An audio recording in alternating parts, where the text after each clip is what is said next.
Nos últimos dias aconteceu no Brasil uma verdadeira reviravolta.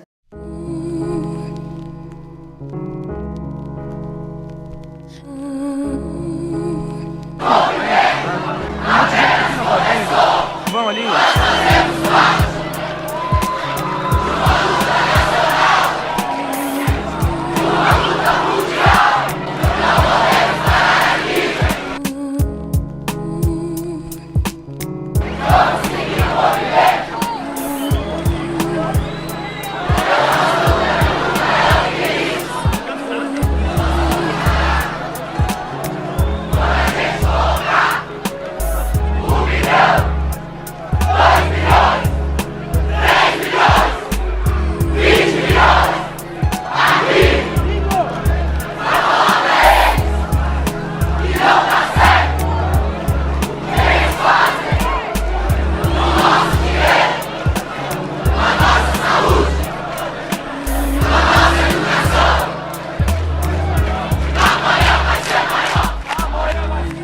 Pensando nisso, eu resolvi criar aqui no canal um espaço para que a gente possa fazer discussões mais aprofundadas sobre algumas questões ligadas à política. Até porque muitas críticas vêm sendo feitas e muitas das vezes as pessoas questionam as coisas sem nem saber o que se trata exatamente. Um dos temas mais comentados foi a votação da tal PEC 37. Desde o dia 25 de junho, tem uma porção de gente comemorando porque ela foi derrubada em uma votação na Câmara. Inclusive, diversas pessoas que não tinham e ainda não têm a menor ideia do que é a própria expressão PEC. E você, sabe o que ela significa? PEC, Proposta de Emenda à Constituição. É uma atualização da Constituição Federal, que é o conjunto de leis que regem o nosso país. Como se trata de uma mudança bem relevante, cada projeto tem que ser muito bem estudado e analisado antes de ser aprovado. Existem, inclusive, várias normas para que a votação no Congresso Nacional seja válida. Quando surge uma PEC, o que é feito?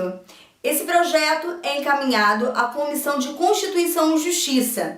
Lá os parlamentares eles vão debater a ideia, vão sugerir modificações do texto para que ele possa seguir adiante para uma comissão especial. O parecer da comissão especial será uma espécie de sugestão para orientar a votação no plenário da Câmara. Essa votação não pode acontecer nas coxas. Tem que ter um quórum mínimo, se eu não me engano, de 3/5 dos parlamentares. E essa votação também é feita em 2 turnos. Ou seja, é feita uma votação, passam algumas sessões e depois é feita outra votação. Depois de ser votada na Câmara, a PEC é encaminhada ao Senado. E aí acontece uma votação no mesmo formato, do mesmo jeitinho. Se a proposta for rejeitada, ela é arquivada e não pode ser mais apresentada. Então, não é o presidente que cuida da tal da PEC. É o poder legislativo. E a tal PEC 37? Ela foi criada por um deputado chamado Lourival Mendes, ele é do PTB do Maranhão,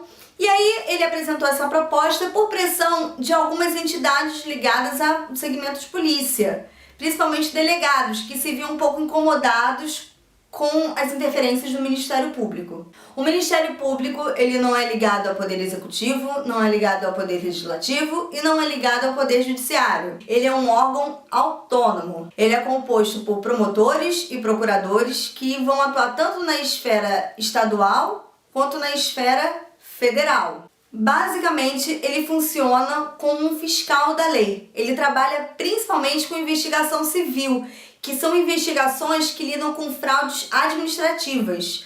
Por isso, o Ministério Público foi tão importante na investigação do caso do Mensalão, porque se tratava de desvio de dinheiro público. Quando uma investigação civil leva a indícios de crime, todas essas provas são encaminhadas à Polícia Civil e à Polícia Federal, que são também chamadas de polícias judiciárias. Por quê?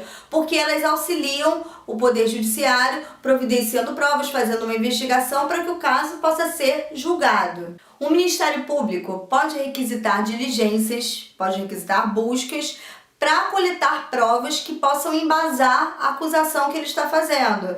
E a partir daí ele pode pedir um inquérito policial. Só que tudo isso tem que ser feito de forma muito bem embasada, seguindo os preceitos da lei. O Ministério Público também pode fazer o controle externo da ação policial, ou seja, acompanhar como está sendo feita a investigação. E ele tem uma série de funções que eu não vou colocar aqui, porque senão o vídeo vai ficar ainda mais extenso. Sugiro a vocês que procurem aí na internet a nossa Constituição e que se informem um pouquinho mais, confiram na íntegra o que o texto diz. Só que tem um detalhe, a nossa Constituição, ela coloca um parágrafo que é meio aberto. Eu vou até recorrer à minha cola para que eu possa reproduzir o texto exatamente como está escrito, ok? Exercer outras funções que lhe forem conferidas, desde que compatíveis com a sua finalidade, sendo-lhe vedada a representação judicial e a consultoria jurídica de entidades públicas. Vamos combinar que falar que o Ministério Público pode exercer outras funções que sejam compatíveis com a sua finalidade é algo bem abrangente e que dá margem para várias interpretações, correto? Pois bem, o que o deputado Mendes diz é que as investigações criminais devem ser feitas exclusivamente pela polícia. Sendo assim, o Ministério Público teria a função de acusar e a polícia teria a função de investigar. Isso, obviamente, poderia prejudicar a participação de vários promotores e procuradores de justiça no andamento de alguns inquéritos, né? Porque haveria sempre a argumentação de, olha, o seu papel é acusar, não é investigar. Tem um detalhe muito importante nessa história. Nós estamos falando da polícia brasileira. Uma polícia que está muito longe de ser levada a sério pelos nossos governantes e muitas vezes pelos policiais que trabalham nela. Se nós tivéssemos uma corregedoria mais firme, que ficasse ali em cima dos policiais e punisse severamente crimes de corrupção, que cobrasse ética na profissão, se a nossa polícia oferecesse melhores condições de trabalho para os policiais, se tivéssemos uma estrutura eficiente para fazer as investigações, a PEC 37, ela poderia até dar certo. Sinceramente, na situação atual, eu prefiro que o Ministério Público continue participando das investigações, ainda que de forma irregular. Eu não sei você, mas eu sinceramente prefiro que diante dessas circunstâncias seja promovido um amplo debate sobre a situação da polícia no nosso país. Bem, mas essa é apenas a minha opinião. Qual é a sua? Eu peço que você se manifeste nos comentários aqui do vídeo. Vamos tentar fazer com que esse espaço seja um espaço de troca de ideias, que a gente possa exercitar a democracia aqui também nesse canal. Se você gostou dessa mensagem, eu peço que você passe ela adiante, que você compartilhe com seus amigos. O mais importante é a gente se informar, é a gente procurar conhecer a nossa Constituição, que é a nossa arma para reivindicar os nossos direitos. Então é isso, gente. Estude, fique por dentro do que você quer questionar, fique por dentro do que está sendo dito nos protestos. Não vá ao protesto só porque virou uma moda, porque tem muita gente indo na rua. Vá ao protesto sim, mas vá consciente.